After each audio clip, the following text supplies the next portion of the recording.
আসসালামু আলাইকুম প্রিয়াঙ্গলার বন্ধুরা, একটা ফিশিং লাইন নিয়ে আমি যদি প্রশ্ন করি আপনাকে যে একটা ফিশিং লাইন নিয়ে আপনি কতটুকু সন্তুষ্ট, আপনি অবশ্যই বলবেন যে না ভাই আমি ফিশিং লাইন নিয়ে সন্তুষ্ট না। কারণ আমাদের চাওয়া থাকে এরকম যে একটা লাইন হইতে হবে একদম চিকন, একদমই চিকন, কিন্তু তার লোড ক্যাপাসিটি থাকতে হবে তার চেয়েও অধিক।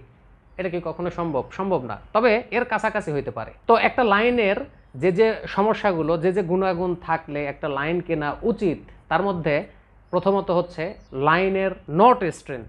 অর্থাৎ আপনি একটা ফিশিং লাইন আপনি যখন ব্যবহার করবেন, একটা ফিশিং লাইন যখনই আপনি ব্যবহার করবেন তখনই আপনার এটা মাথায় রাখতে হবে যে আপনাকে অবশ্যই একটা গিট দিয়ে ব্যবহার করতে হবে, অর্থাৎ ওটার গিট শক্তিটা ভালো থাকতে হবে। আমি অবশ্যই আপনাদের লোড ক্যাপাসিটিও দেখিয়ে দেবো এইটার, আমি যে লাইনটা ধরে রাখছি। তো প্রথমে আসতেছে নট স্ট্রেংথ, তারপরে যেটা আসতেছে সেটা হচ্ছে লাইনের এলাস্টিসিটি। কিছু লাইন আছে হাই এলাস্টিসিটি, কিছু লাইন আছে জিরো এলাস্টিসিটি। যেটা হাই ইলাস্টিসিটি ওটাও মাছ ধরার জন্য পারফেক্ট না, আবার যেটা হচ্ছে জিরো ইলাস্টিসিটি ওটাও পারফেক্ট না। কেন? এই লাইনগুলো ব্রেক করে দ্রুত, অর্থাৎ মাছ টান দিলে দ্রুত ছিঁড়ে যায়। তো এটার একটা মিডিয়াম একটা ইলাস্টিসিটি, সেটা হচ্ছে 5%। তারপরে যে বিষয়টা আসতেছে একটা রিং ইস্যু বা লাইনের মেমোরি, হাই মেমোরি, লো মেমোরি। তো হাই মেমোরিটা হচ্ছে সবচেয়ে বাজে লাইন, যেটার হচ্ছে মেমোরিটা অনেক হাই, অর্থাৎ ওই লাইনটা কয়েল হয় বেশি, অর্থাৎ রিং ইস্যু যাকে বলা হচ্ছে যে রিং, আমরা জানি যে লাইন রিং হয়ে যায়, এই প্রবলেমটা যেখানে হয়। তো আসলে লাইন রিং হলে ওই লাইনটা ব্যবহার করে মজা পাবেন না, গাইডের সাথে বেঁধে ধরবে, তারপরে লাইন কোকড়ায় যাবে, বিভিন্ন প্রবলেম আছে। আরেকটা হচ্ছে লাইনের ডিউরেবিলিটি, অর্থাৎ এই লাইনটা আসলে কতদিন টিকবে বা এটা টেকার মতো লাইন কিনা।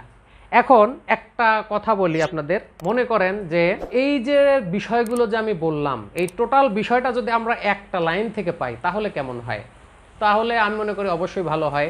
এইবার আমরা এই লাইনটাতে যেটা দেখব, এই বিষয়টা এখন আমরা এক্সপ্লেন করব যে লাইনের মধ্যে আসলে সবগুলো গুণাগুণ কেমন বা সবগুলো গুণাগুণ আছে কি না। তো চলুন আমরা লাইনের টেস্টে যাই। অবশ্যই লাইনের প্রাইস, সাইজ, তারপরে কিভাবে নেবেন সব কিছুই এই ভিডিওতে আমরা বলে দিব। যাই হোক, আমি এখানে 25 mm লাইনটা ব্যবহার করতেছি লোড ক্যাপাসিটির জন্য। তো নট স্ট্রেংথ কিন্তু আমাদের বাদ দিতে হবে। হ্যাঁ, নটের একটা স্ট্রেংথ থাকে, সেটা কিন্তু বাদ দিতে হবে। এখানে 25 mm, যে আপনারা দেখতে পারতেছেন 25 mm, এটা হচ্ছে 11 LB, 11 পয়েন্ট সামথিং, অর্থাৎ এটাতে আমাদের কিন্তু 5 কেজি লোড ক্যাপাসিটি আসতেছে। মানে কোনো প্রকার নট ছাড়া লাইনে কিন্তু কখনোই নট দিয়ে লাইন টেস্ট হয় না। হ্যাঁ, কিন্তু আমরা সরাসরি নট দিয়ে লাইন টেস্ট করব, যে আসলে নট স্ট্রেংথ বাদে আমাদের এই 25 mm একটা চিকন লাইন আসলে কতটুকু লোড নিতে পারে। এই জিনিসটা আমি আপনাদের দেখানোর জন্যই মূলত এই লোড ক্যাপাসিটিটা পরিমাপ করা। তো আপনারা একটু লক্ষ্য রাখবেন, আপনারা একটু আমাদের এই মিটারের দিকে লক্ষ্য রাখবেন। আমি একটু ভালো করে হাতে পেঁচিয়ে নেই, না হলে শক্তি দেওয়া যাবে না। এই দেখেন কেজি, আমি টানতেছি, আপনারা দেখেন।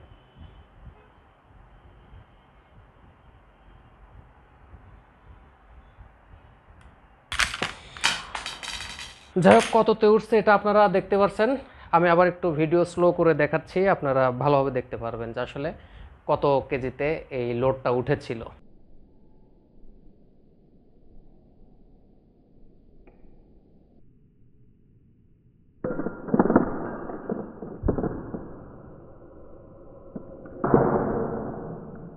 তো এটা হচ্ছে সিদাই ব্র্যান্ডের একটা লাইন, এবং এটা হচ্ছে সিদাই nylon monofilament fishing line, material from Japan, অর্থাৎ জাপানিজ ম্যাটেরিয়াল।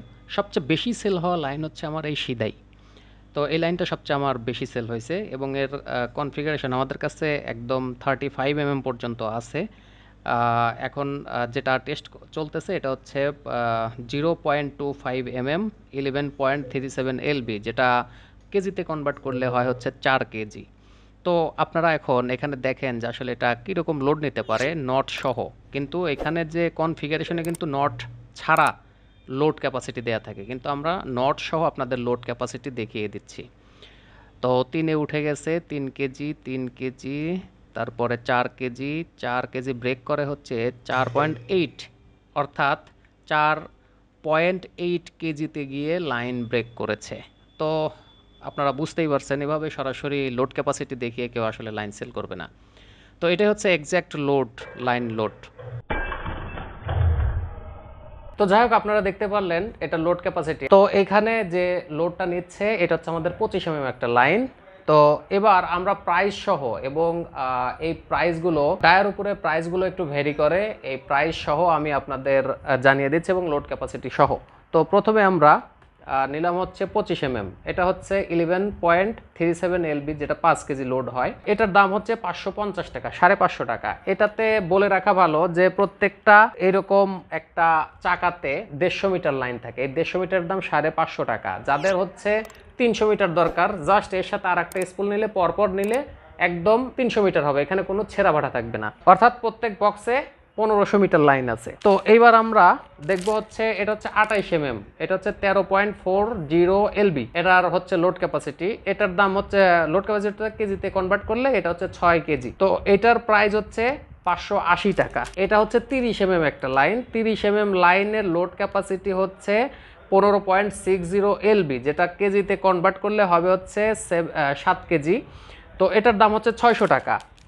পার স্পুল হচ্ছে 600 টাকা, অর্থাৎ পার চাকা 600 টাকা। এবার আমরা দেখব হলো 33 লাইন।